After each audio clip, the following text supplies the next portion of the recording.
V Kulturnem centru Lojze Bratuš je trenutno na ogled razstava Sandija Renka s naslovom Črte. Sandi je po poklicu oblikovalec in kot umetnik se ukvarja z geometrično abstrakcijo.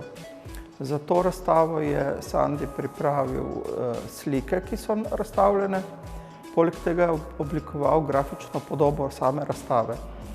Začetki umetniškega ustvarjanja Sandija Renka segajo že v leto 1969, ko je izdelal prvo sliko na valoviti lepenki. Ta valovita lepenka je pravzaprav njegov zaščitni znak oziroma osnovni material, ki ga uporablja za vsa ta leta. Valovita lepenka je nastala, kar se mene tiče, v 60-ih letih.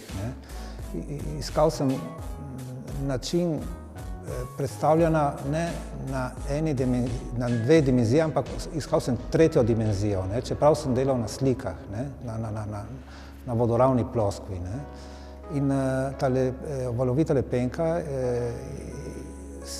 je bil idealni material za to predstavljanje. Tako da jaz sem lahko napravil sliko, kjer s premikom gledalca si lahko videl različne forme, oblike.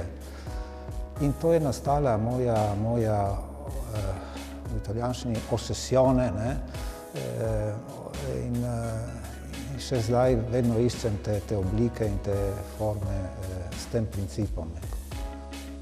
Druga karakteristika njegovega dela je motiv, in sicer gre za motiv kvadrata, oziroma trakov kvadratov, ki so cikcakasto prepognjeni, med sabo prepleteni in tvorijo kocke, ki so lahko popolne ali pa deli kock.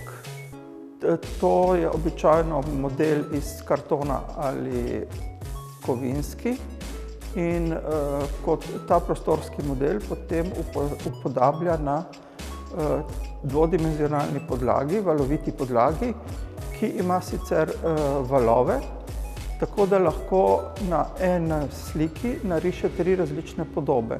In sicer tako, da na valove riše črte na levi, na desni strani ali na dnu vala.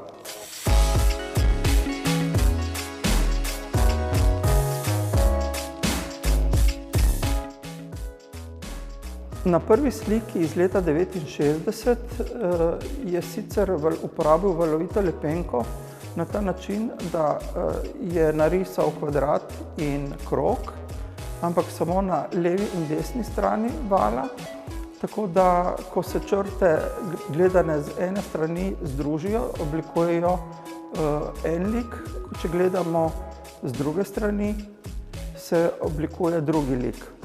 Na ta način Sandi Renko gledalca aktivno vključuje v nastanek slike, ki s njegovim premikanjem pride do tega, da se pojavi tudi optični in kinetični učinek, tako da imamo občutek, da slika oziroma podoba z ene strani prehaja preko sredinske v tretjo podobo.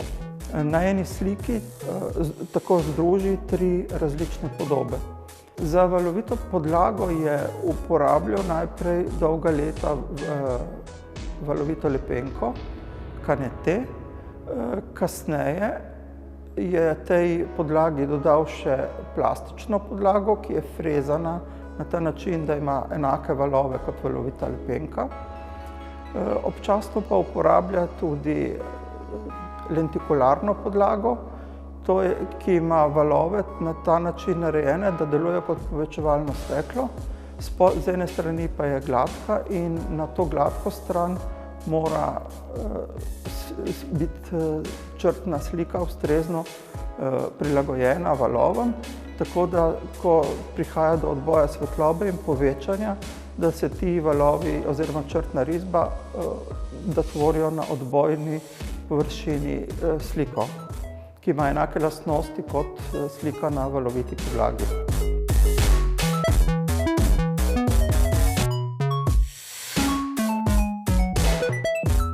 Prve slike Sandija Renka so bile črno-bele. Običajno je na belo podlago s črnim tušem risal črte.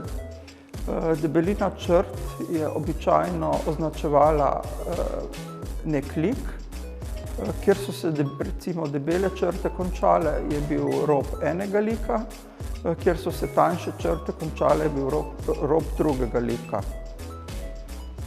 Potem je v kasnejših letih začel uporabljati obarvane podlage oziroma risati z barvarskimi črtami. Še kasneje je šlo njegovo raziskovanje v spremenjene barvne podlage oziroma barvne ploskve, ki so prehajale iz ene barve v druge. V zadnjem času pa gre tudi v tej smeri, da riše črte, ki se ožijo ali širijo. Proces tega dela, ki izgleda in je natančen, je še precej, recimo, se treba matrati, ker ko razširim boljše moj izraz z barvami. V začetku in še precej let sem uporabljal samo črno-belo. Zelo sem se bal uporabljanja barv, ker barve so, po mojem, kot je moje delo, ne morajo biti tako instinktivne. Uporaba barv ima en svoj razlog, ne moreš kar tako, lahko tudi deneš kar čez, ampak po mojem principu mora barva odgovarjati neki vsebini. In tako da sedaj v začetku sem uporabljal elementarne barve, to se pravi rdečo, modro, rumeno in zeleno, in potem sem začel to mešati in pridem do več barv. Ampak treba, da v sliki se barve med seboj govorijo, in to treba poskušati, in v tem smislu računalnik je velik prijatelj in pomaga dosti. Jaz dosti uporabljam računalnik. To je po mojem pozitiven instrument, ki danes imamo vsi na razpolago.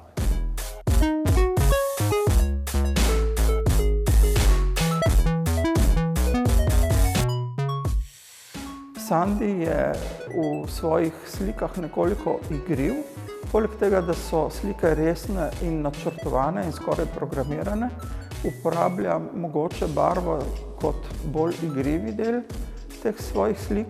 Poleg barve pa je zanimivo, da Sandi spreminja nekoliko tudi svoje motive oziroma raziskuje različne verzije te kockaste kvadratne strukture. In sicer tako, da je ponekod na enih slikah usmeri pozicijo te strukture na način, da imamo že občutek, da so šesterokotniki. Pravzaprav je to kocka, ki tako izgleda. Potem so kocke različno velike oziroma te trakovi različno veliki in široki, postavljeni pod različnimi koti. Tretja varianta, ki jo vidimo na razstavi, je poigravanje s površino kocke, tako da je kvadrat preoblikuje v krog. Tretja varianta je uvajanje načrtovane napake. Kot je sam razložil, se to zgodilo nekoč, ko je zazvonil telefon in črte ni pravočasno zaustavil, ampak je šel preko linije, ki je omejevala krog. In potem je začel eksperimentirati z zaustavljanjem črte prej ali kasneje, tako da so te kocke, ki jih zdaj gledamo na nekaterih slikah, zabrisane in delujejo, kot bi jih gledali skozi mlečno steklo. Na tej razstavi je še ena verzija teh njegovih raziskav, to pa je to so kvadratne oziroma pravokotne forme, ki delujejo v prostoru tako, kot da so razporejene po plasteh.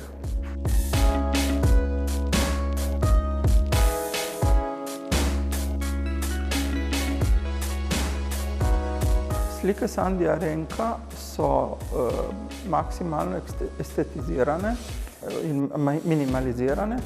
Prostor je svoboden, ampak ne prazen. Vedno so v njegovih slikah neke novosti in rezultati raziskav, tako materialov kot tehnologije. In zaradi tega njegova geometrična abstrakcija ni nikoli dolgočasna, ampak je vedno zanimiva in v njej vedno odkrijemo kaj novega. Sandi Renko je eden od zamejskih umetnikov, ki ima v tujini precej uspešno kariero. Nažalost pa je v slovenskem prostoru spregledan, je šele zadnja leta nekoliko bolj opažen.